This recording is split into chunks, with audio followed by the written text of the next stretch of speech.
ফজরের 2 রাকাত সুন্নতের পরে একটি দোয়া 100 বার পড়লে পুরা দুনিয়া তার কাছে নত হবে ইনশাআল্লাহ। ফজরের নামাজের সময় 2 রাকাত সুন্নতের পরে এবং ফরজের আগে মধ্যবর্তী সময় 100 বার এই দোয়াটা পড়বেন ইনশাআল্লাহ। আল্লাহ পাক রব্বুল আলামিন দুনিয়াটা আপনার কাছে নত করে দিবেন।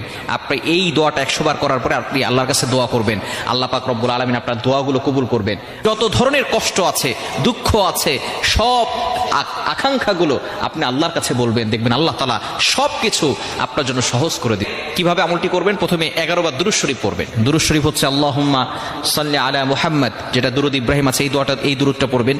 এটা সবচেয়ে ফজিলতপূর্ণ দুরূদ। যদি এটা না পারেন তাহলে সাল্লাল্লাহু আলাইহি ওয়াসাল্লাম, এটাও একটা দুরূদ। আপনি এটা 11 বার পড়বেন। পড়ার পরে এরপরে আপনি 100 বার এই দোয়াটা পড়বেন, সুবহানাল্লাহি ওয়ালহামদুলিল্লাহি ওয়ালা ইলাহা ইল্লাল্লাহু আল্লাহু আকবার ওয়ালা হাওলা ওয়ালা কুওয়াতা ইল্লা বিল্লাহিল আলী।